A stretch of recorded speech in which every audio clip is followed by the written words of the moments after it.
The Morning Majority on 630. WMAL.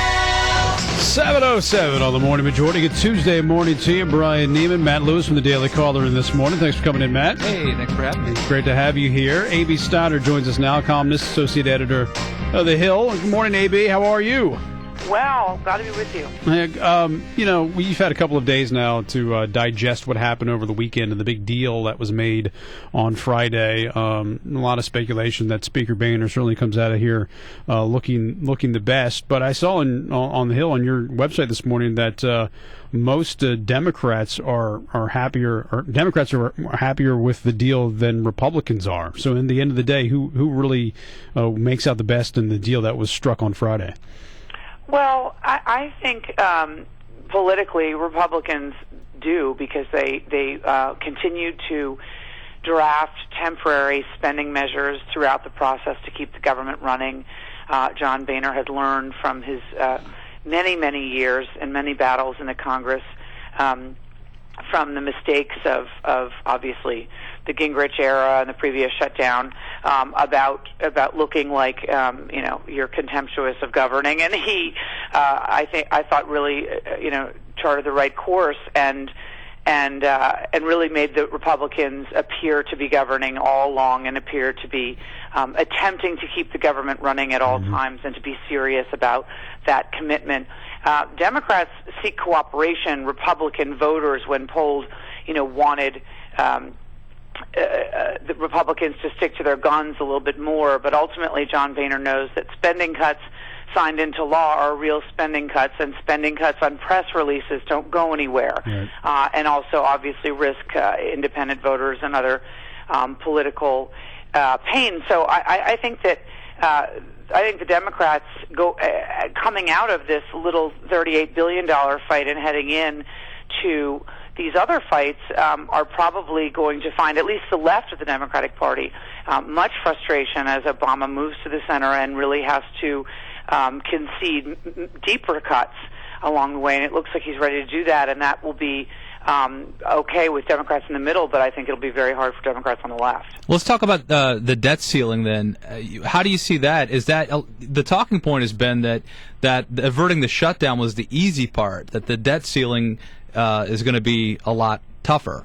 It was the easy part. This is going to be just a monumental clash between the parties, and I think that Americans should be very worried about the fact that at this late date, neither party has really come up with a clear-cut plan or strategy on how to deal with this. Republicans are asking in general terms for the president to come forward with serious systemic changes to statutory caps on spending and a whole new plan to overhaul the system so that we can get on a permanent path to debt control by the time we could be up against the debt limit on May 16th.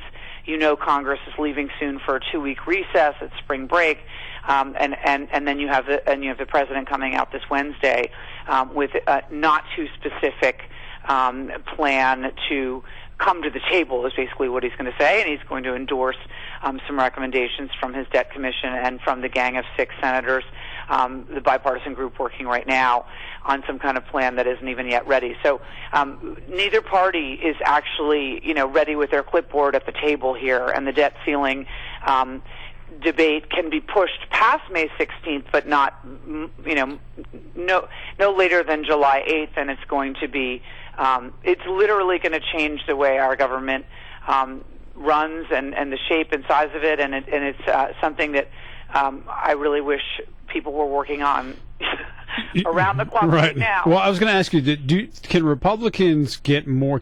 Will the shape of government change more dramatically with the changes that may come out of the debt ceiling vote than what will come out of the 2012 budget?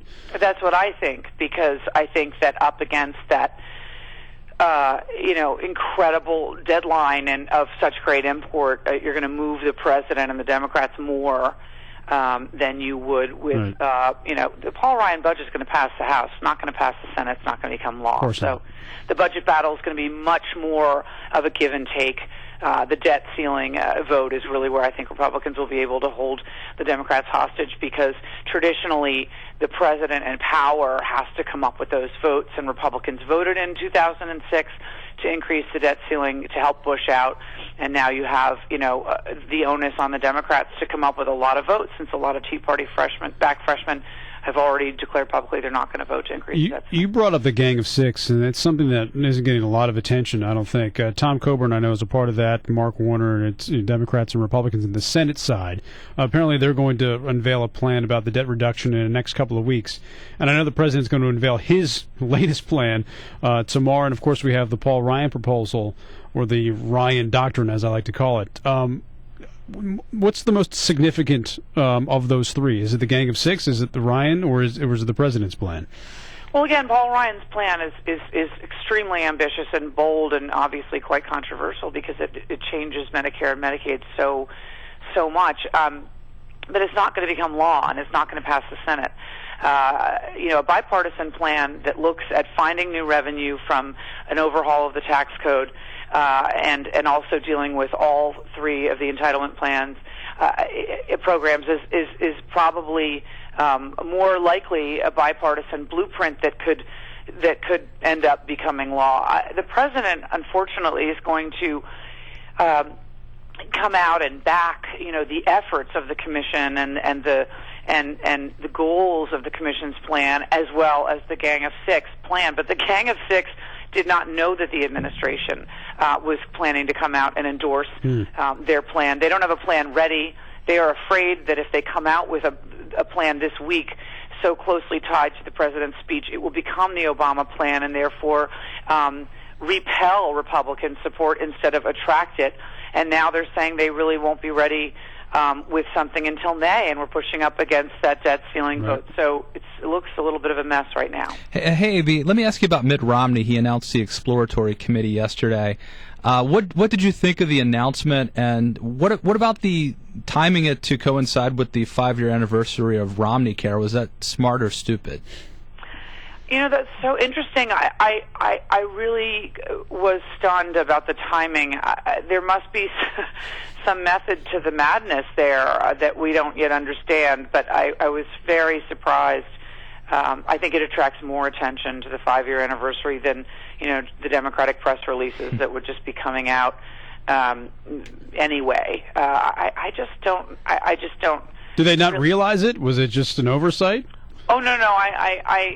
They have to realize that kind of thing. They must have thought that discussion of the exploratory committee and his standing as a candidate would diffuse some of the attention or something. There must have been some reason, but I think that Romney, in terms of the general timing, the specific timing about the day before the health care anniversary is strange, but I think the general timing just is that he felt that it was time to get going, and it was going to help him financially raise more money. All right, AB. Good to talk to you as always. Appreciate your time. Thanks so much. AB Stoddard, columnist, associate editor.